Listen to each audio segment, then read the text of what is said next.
நண்பர்கள் அனைவருக்கும் வணக்கம். இந்த வீடியோவில் எதை பற்றி நம்ம பார்க்க போறோம்னா, நீங்கள் அனைவரும் எதிர்பார்த்து கொண்டிருக்கும் தமிழக அரசு அங்கன்வாடி மையத்திலிருந்து வேலைவாய்ப்பு அறிவிப்பு கொடுத்துருக்காங்க. இது முற்றிலும் 100% உண்மை.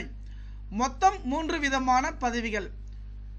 இந்த பதவிக்கு தமிழ் எழுத படிக்க தெரிந்தாலே போதும், அல்லது 5ஆம் வகுப்பு 6ஆம் வகுப்பு 10ஆம் வகுப்பு எந்த டிகிரி முடித்தாலும் அனைத்து பெண்கள் பார்த்தீங்கன்னா இதுக்கு விண்ணப்பிக்கலாம். விண்ணப்பிக்கும் பெண்கள் அவங்களுடைய இருக்கும் இடத்தில் வசிப்பிடக்கும், அவங்க சொந்த ஊரில் இருக்கணும், அவங்களுடைய அங்கன்வாடி வேலை சொல்லலாம். மொத்தம் 3 விதமான பதவிகள். இதுவரை நம்முடைய சேனலை சப்ஸ்கிரைப் பண்ணி இங்கே தகவல் நம்பருக்கு ஷேர் பண்ணுங்கள். வாட்ஸ்அப் குரூப்பில் ஜாயின் பண்ணிக்கோங்க. ஓகே, இதை பார்த்தீங்கன்னா என்ன சொல்லியிருக்காங்க பார்த்தீங்கன்னா, சமூக நலம் மற்றும்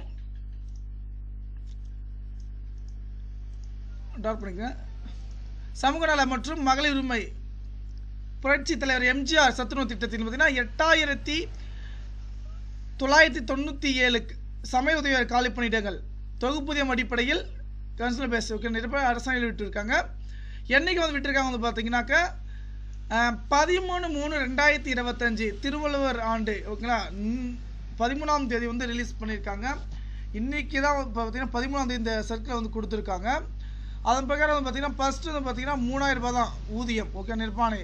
அதுக்கப்புறம் பார்த்தீங்கன்னா பேசிக் பார்த்தீங்கன்னா எல்லாமே எக்ஸ்டெண்ட் பார்த்தீங்கன்னா சொல்லியிருக்காங்க.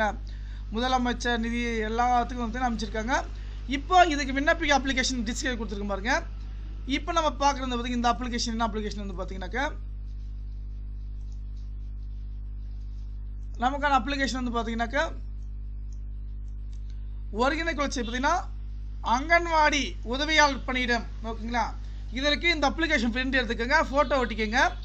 இந்த ஃபோட்டோ ஒட்டிட்டு பார்த்தீங்கன்னா என்னென்ன அப்ளிகேஷனுக்கு என்னென்ன தேவை பார்த்தீங்கன்னாக்கா, குறு அங்கன்வாடி பார்த்தீங்கன்னா அங்கன்வாடி உதவியாளர் பணிக்கு என்ன படிச்சிருக்கணும் பார்த்தீங்கன்னாக்கா, எழுத படிக்க தெரிந்திருக்க வேண்டும்.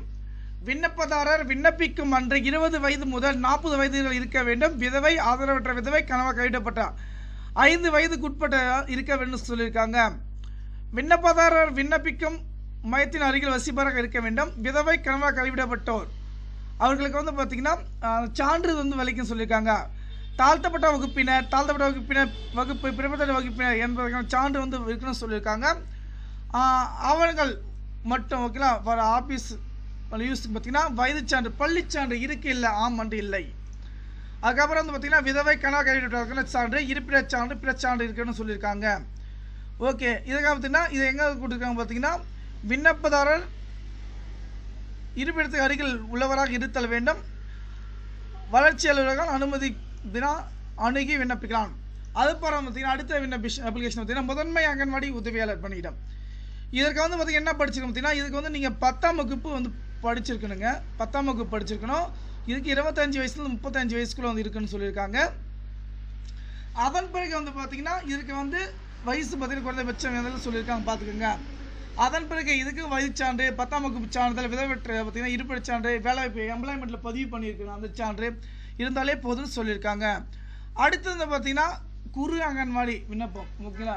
இதுக்கு அதே மாதிரி தான் பார்த்தீங்கன்னா 10ஆம் வகுப்பு முடிச்சிருக்கணும். இதுக்கு மற்ற சர்டிஃபிகேட் பார்த்தீங்கன்னா வயது பள்ளி சான்று பார்த்தீங்கன்னா சர்டிஃபிகேட் பார்த்தீங்கன்னா பள்ளி சான்றுனாக்கா டிசி வச்சுருப்பாங்க பார்த்தீங்கன்னா, அது ஆதார் கார்டு, ரேஷன் கார்டு, இந்த மாதிரி இருப்பிடச் சான்று, வேலை எல்லா சான்று வச்சு நீங்கள் விண்ணப்பிக்கலாம்.